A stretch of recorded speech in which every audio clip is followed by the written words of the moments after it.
And welcome to the Missions Podcast, the show that explores your hard questions on missions theology and practice to help goers think and thinkers go. I'm Alex Kochman, Director of Communications and Media with ABWE, joined here in the studio today at the ABWE headquarters by some very important guests that we'll be introducing in just a moment. I'm also joined, as always, by Scott Dunford, who's pastor of Redeemer Church in Fremont, California, and a veteran missionary himself. And Scott, we are in the throes of the holiday season at the time of this recording, and I trust that you are doing well, enjoying God's bounty, packing on the pounds, doing whatever you guys do there on the West Coast this time of year. Yeah, I mean, I want to put on weight for the winter, but I'm living in a place where it doesn't get that cold, so I'm just putting on weight. So I don't know if maybe there's some bad times coming, I don't know, but I'm storing up for the 7 years of famine. There's no advantage to packing on the weight. It's just fat. Yes, that's right. No insulation needed over there. Well, you're breaking my heart, Alex. That's okay. Well, I can't see you, but part of the magic of podcasting is we can pretend that we can see each other right now. But enough about that. We are here to talk about missions, of course. And if you've been blessed by the show, and if you end up being blessed by this episode, you can share the show and leave a positive rating and review. And so we ask that you reserve your judgment until the end, though, because we haven't gotten into much content yet. But I'm excited to dive in here because we've got another veteran missionary here in our midst, as well as another veteran person serving in ministry. And we'll give you guys a little bit fuller of an introduction. Why don't I have you guys just introduce yourselves in a sentence or two? Ron and Maksym, tell us and our audience who you are, what you're doing in ministry, where you live in the world. Okay, well, I'm Ron Davis, and I am the ABWE Team Poland team leader. Okay. And I live in Gdansk, Poland right now. All right. And so that's where I'm serving at in Gdansk. And you've been serving, originally started serving with ABWE in 99? Actually, I went through their new missionary orientation in 96, and then we actually made it to the field and served on the field of Slovakia, my family and I, from 99 until 2005. All right. Yeah. It's good to have you here, Ron. Thank you. And Maksym, and I'm going to butcher your surname, so I'll just not even attempt it. You can share your full name and how the Lord's using you in Poland. Okay. Hello, everybody. My name is Maksym Sliazin. I'm from Ukraine. Right now, I'm pastor in a church in Gdansk, Poland, and we are serving today together with Mr. Davis. I'm very blessed by his help. So I'm from the first refugees. So we moved to Poland in 2014. We're from Donbas, originally from small coal mine city called Pervomaisk, where we had some tough times. But then we came to Poland and started to serve everybody we can. And through that, God did many good things. Mm-hmm. Very good. So for our listeners who maybe don't know all the geography of Europe, Poland is a border country of Ukraine, but Gdansk is not a border city in Ukraine. So Maksym, can you tell us a little bit about how you got started as a Ukrainian yourself ministering in Poland, but also, how did you end up in Gdansk? I repented when I was 15, and since there, I wanted to serve God full-time possible. So God allowed me to go to a biblical institute for 2 years of residential studies. Then I studied 4 years in Kiev Theological Seminary on residential studies, and I thought there that I'm doing this for myself. But it turned out that God has a big plan, because in 2014, when the war started, we came to Poland, and God started using my education and my experience in ministry in planting a Russian-speaking church for all post-Soviet residents, like Ukrainians, Belarusians, Russians, Moldovan, and other people.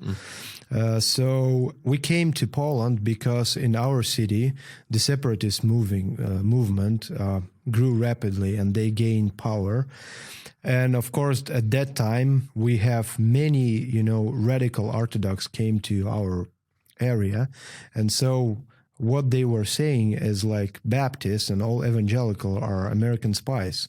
So they burned out our church. And this might even be a new concept to some of our American listeners, that they're radical Orthodox, that they're they're Eastern Orthodox in name only, and they're persecuting Protestants and evangelicals. Yeah, it's not like regular Orthodox people, but very radical.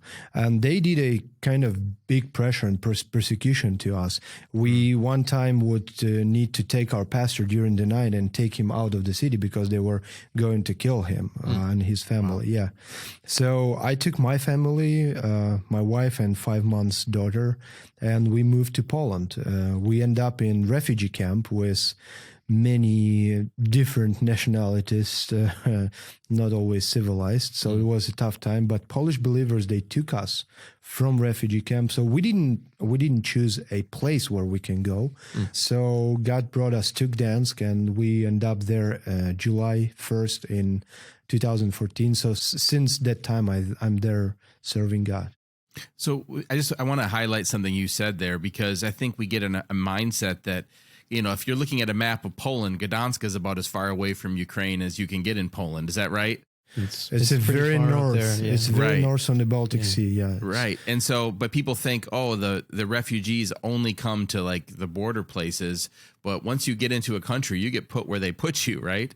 You don't get to choose necessarily where you go. And I think that's important when people think about, because when we think about refugee ministry, a lot of times we only think of the border cities, but the reality is people are moving throughout these countries. It's the whole country. Yeah, of course, when I was going to Poland, it was very small refugee movement at that time. But for many people, war started in February. But the truth is that war started in 2014. This is only another episode of this war. Yeah. So we had refugee coming all the time, all these years. So all these years we are serving refugees, being refugees. Yeah.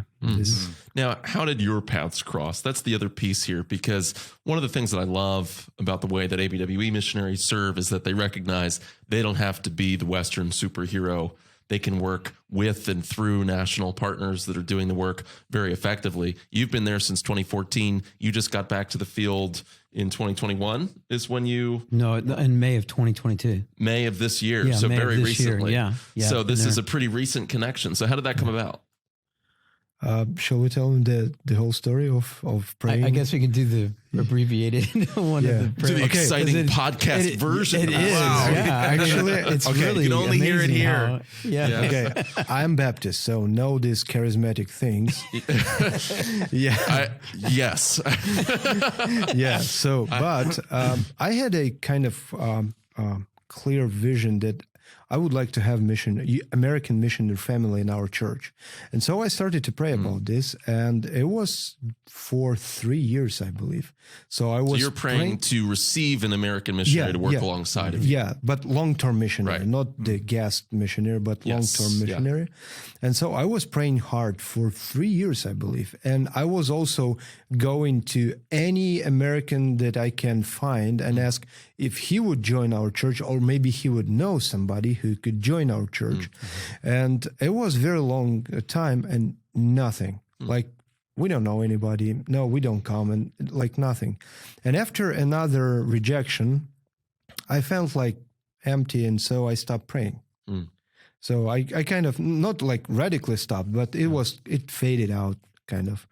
So in 6 months after that, on some pastoral meeting in Warsaw when I was, so there a person who came to me and asked me, are you still looking for American missionary?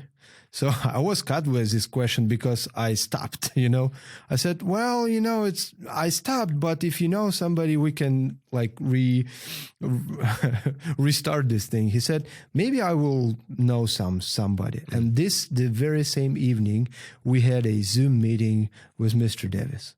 So, and from this, we started to pray, started to have conversation, and he finally come there in May, but it was planned long before, so it was not connected with this episode. So the neat thing about it is that we found out that we were just comparing timelines. Yeah. So my wife and I began praying about returning to overseas ministry, and it was just when we compared the timeline, it was right about the same time that Maksym started praying and praying for someone to come to him. And then my wife was diagnosed with cancer, so that put that on kind of a hold. And then towards the end of the time before she went to be with the Lord, we were still talking about, returning. And we knew that she wasn't going to be able to, but we were praying together about what God wanted me to do. So we figured out that was the second time that he started praying, was right about that same time. Wow. And so after my wife passed, I was talking with our executive director, Jeff Demerly, and just speaking with him about missions and things. And he just kind of offhandedly mentioned Poland. And I hadn't even been thinking of Poland. I hadn't even really thought about it. I thought I was going to probably return to Slovakia again. Mm-hmm. And so I began praying. And as that worked through, I was like, yeah, well, let's do Poland. So, I just felt like God was really impressing on my heart about Poland. And not after I came here at the New Missionary Orientation, they wrote up in the Message magazine, the article about me. And that's when this gentleman that we both know, who had been connected with ABWE but was no longer part of ABWE, he just wrote me an email out of the blue. I got this email from this guy, and he says, hey, I know somebody in Poland who's looking to partner with someone. Would you be interested? Yeah. And that was literally, I was like, I'm interested. And he goes, hey, let's set up a Zoom meeting. And literally that was that same day. And that was the very day that we did a Zoom together. Wow. And God just put all that together through all these different prayers. And what an incredible confirmation for you, going back to the field after suffering the loss of your wife, that you were being prayed for, that God had ordained that ministry for you. Yeah. And what was interesting is that we were literally driving down the road in his van, and we were talking about, the prayer and all that. And I said, well, when did you start praying? And then I matched it up with the time that my wife and I started praying. And then the second time that he started praying, I matched it up with the time that I was like, now, God, where do you want me to go? And what do you want me to do? So, God just really revealed himself in just a tremendous way. Now, let me ask a quick question, and then, Scott, I'll let you cut in. But why begin praying for an American worker to come alongside of you? What was that? Two reasons. The itch to scratch there? I had two reasons. You will understand first, but probably won't understand second. But anyway, I will tell them. I might not understand first. First reason is American missionaries are self-supportive. So we didn't have any budget to afford having missionary. Yeah. So we need somebody who could help himself in life and expenses. So this is simple reason, but more complicated reason is Ukrainians and most Slavic, they are chaos. So we're not strategic planning, we are not systematic, we're just, doing, improvising. And sometimes our missionary and church work looks like this. So I wanted to have somebody, established, very, time managementing, something Western-minded person who could come and make our church to be balanced, to be planning, strategic, and like covering all needed areas to function as a good developing church. So that was the biggest reason why I was looking for American missionary. Okay. And of course, the experience in ministry is tremendous in America. Yeah. So even just this morning, it's on the news all the time, but just this morning, just watching the news about what's going on in Ukraine, I'm sure it's super heavy on your heart and you're thinking about it all the time. Seeing, the infrastructure being bombed out and the winter coming on and the crisis that's going on and continuing to unfold in Ukraine. Just tell us a little bit from your perspective. What is the current situation? What are you seeing? What are you hearing from friends and family back there? And then how is that affecting your ministry in Poland, which has a large number of Ukrainians in your ministry? It is the biggest part probably of it. Because people that we're having in Poland right now are not people who would willingly come to Poland to start new life there. These are people who ought to go there. I was telling Mr. Davis this morning that we have our family chat. like the bigger family, about 70 people, we have some, sharing pictures and telling the news about the family. So, and majority of them, they live in Ukraine right now. And so it is a time when they share, oh, today we've got electricity. We're still not having gas and water, but we at least have electricity. It's good, And this is reality that I don't experience in Poland, because in Poland we have everything. Yeah, but I can't even imagine how they live there. And so my heart is broken. So one of the things that I'm looking for right now is to help with food and with supplies to Ukraine.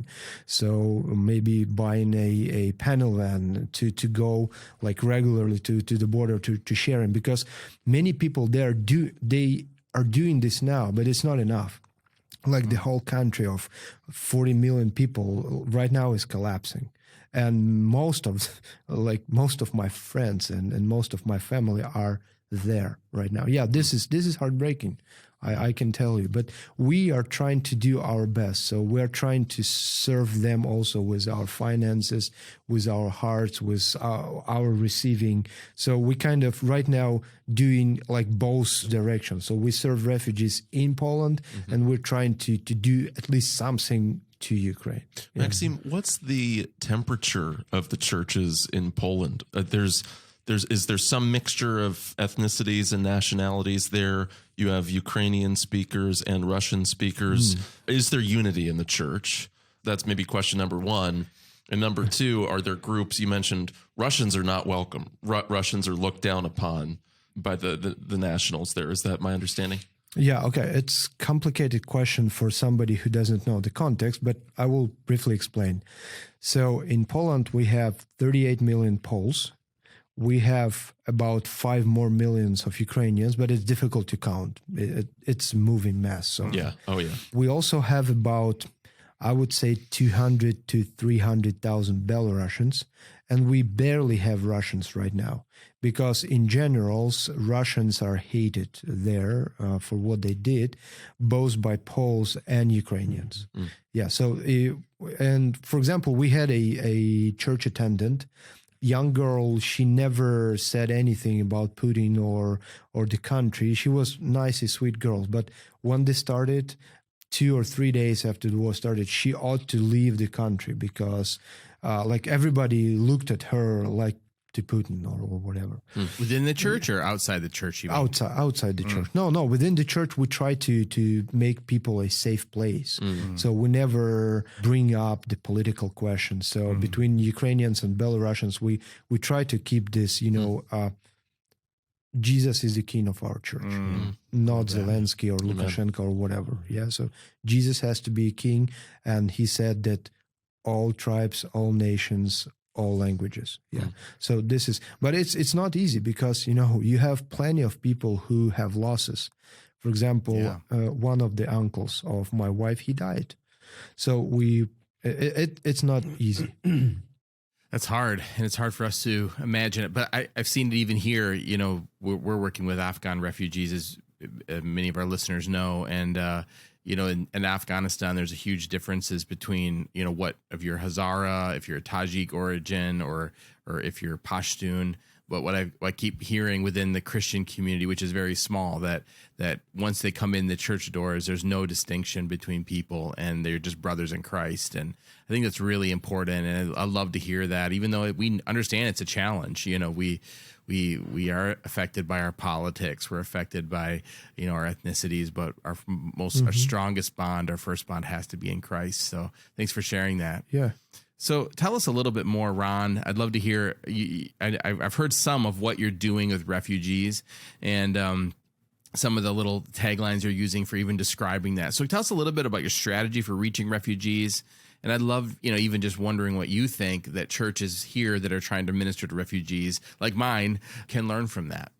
Well, one of the things that we just started, we've been doing it in different ways of providing material aid to refugees and putting together just kind of like gift bags with food and things like that. And one of the things we did this past week, and I think it was fairly successful, is we've got a new space that we call the office.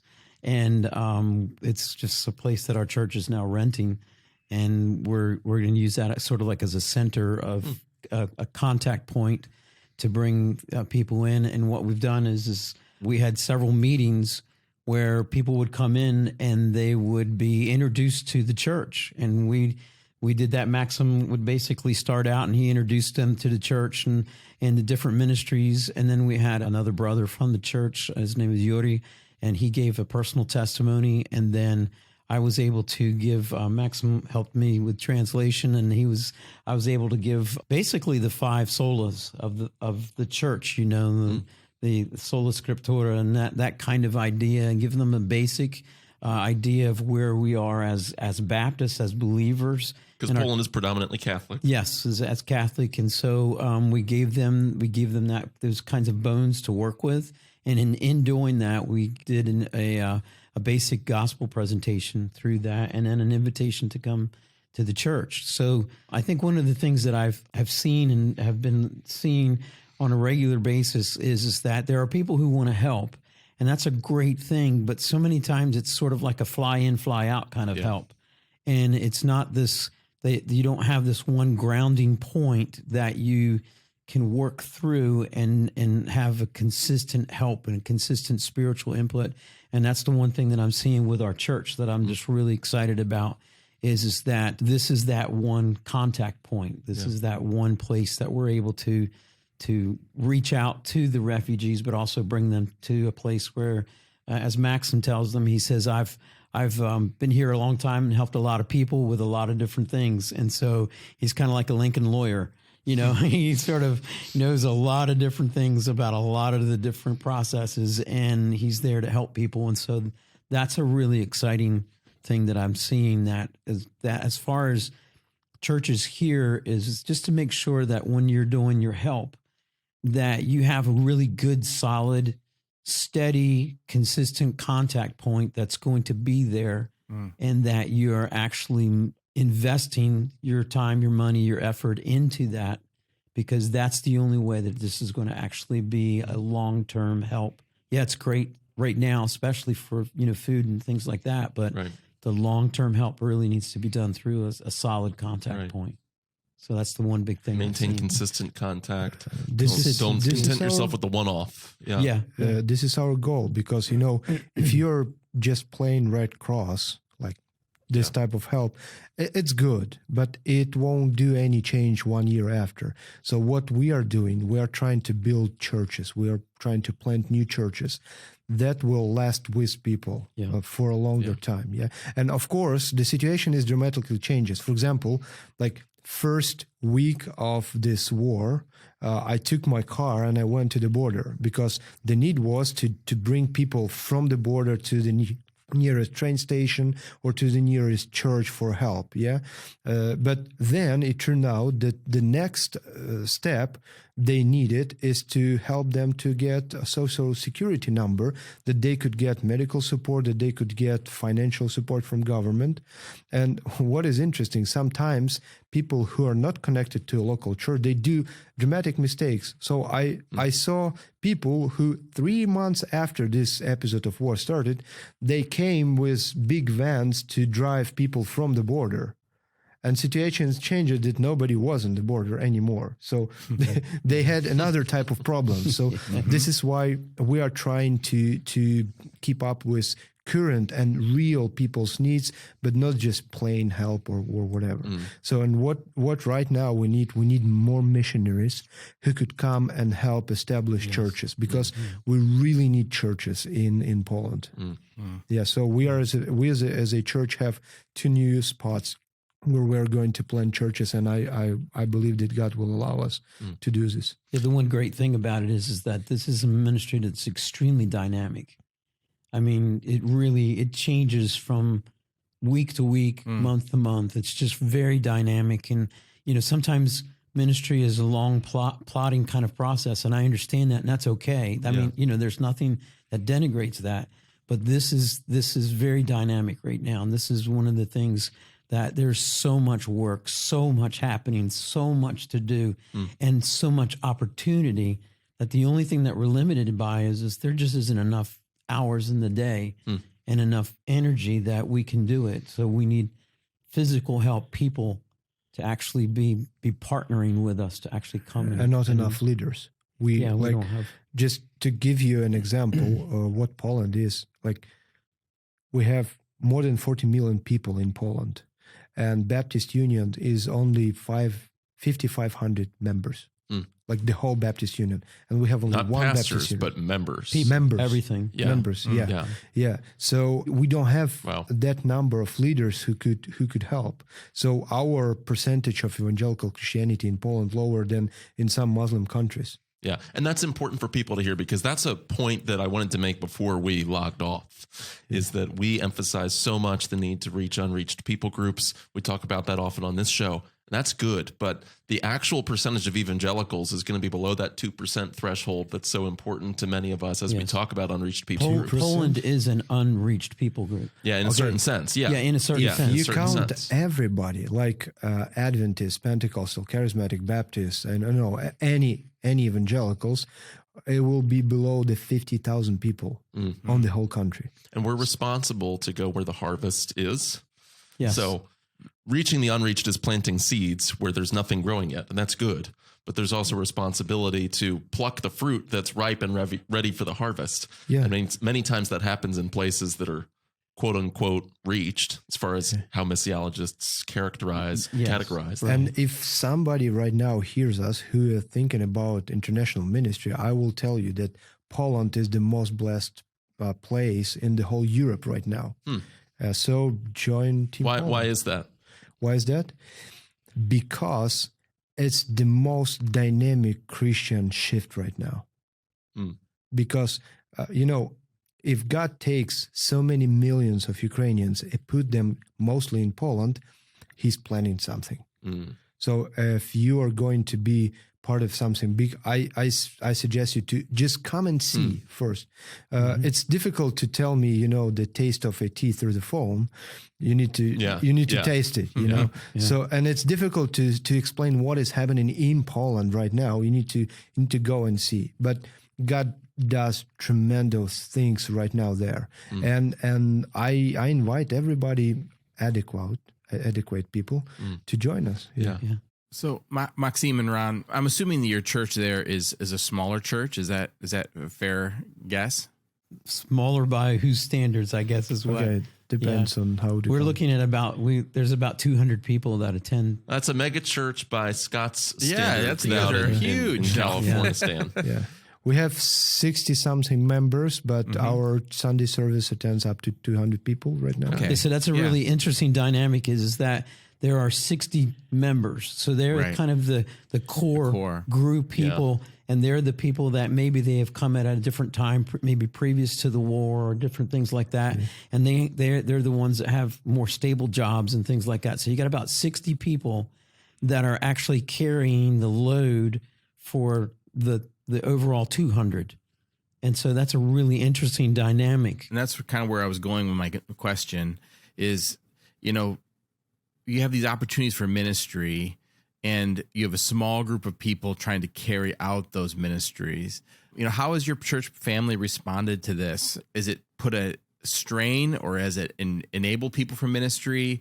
How has it affected the other ministries of the church? Because sometimes even here we're talking about ministries we want to do, and we're we have about the same membership as you do. We have about 80 attenders or so, but 50 to 60 members, and sometimes we think about the ministries we need to be doing, and it just feels like it's a strain. So how has it affected the other ministry of the church? How has the refugee ministry affected?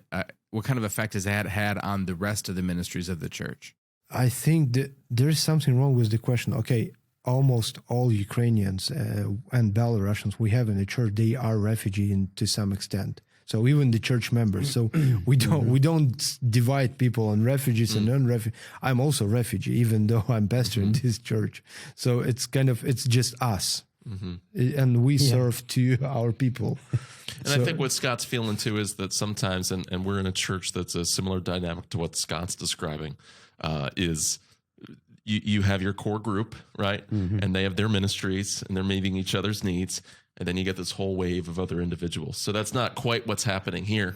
But I think that is something that we're looking at as we challenge our churches here stateside and in other fields, wherever you're listening from in the world, that we have our own people and we have to be encouraging them and letting them know they're a part of the mission too, and not just the leadership of the church, that they can't be too comfortable. They have to be ready to meet those needs as others come into the church as well. If I get what you said, we almost have no indifferent people. So any Ukrainian or Belarusian who sees what is happening, we are try to involve as best as we can in as many things as we can. Yeah, that's one of the things about the church that I appreciated when I got there is one of the things Maksym told me first. He says we don't like fat in the church. He says we like muscle. So he says you can't just sit.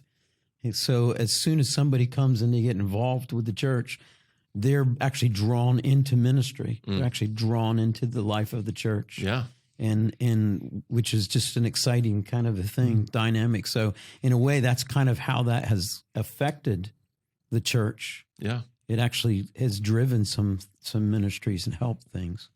So yeah, I'm understanding a little bit better your context. I've seen, since we've been, small church trying to meet needs that are bigger than our capacity, I've just been consistently surprised how God raises up new people who have never really done ministry before, and they find, hey, I'm the one that can drive people around and help them get into their lines for appointments and get them set up. And, more and more people get equipped for ministry. And so you think sometimes, hey, we're a small church, we can't really do that much. And yet sometimes as ministry opportunities come, people who are on the fringes who weren't really that involved before suddenly find, hey, this is the way that God can use me. So that's kind of what I was thinking and wondering about, but it sounds like your situation's very unique there.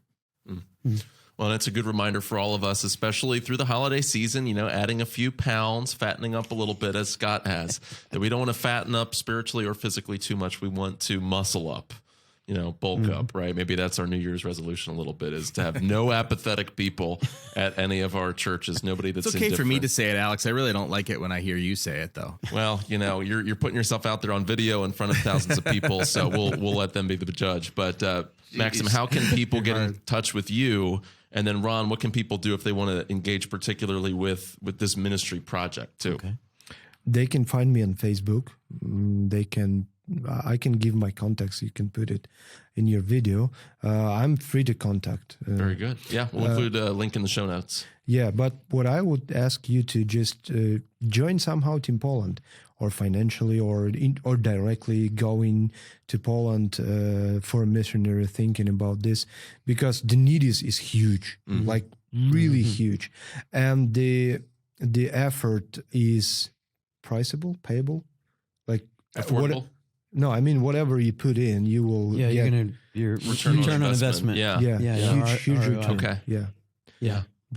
Well, one of the ways that they could get involved is we have the Poland Team Special Projects Fund that we've just set up, and that is so that we can just begin to funnel some things into that single point area of ministry that we can go and use it for these particular ministries. And as Maksym says, we're looking at some new church plants. We actually have one building in the city of Tczew, and we're doing some renovation work. It's an old apartment actually.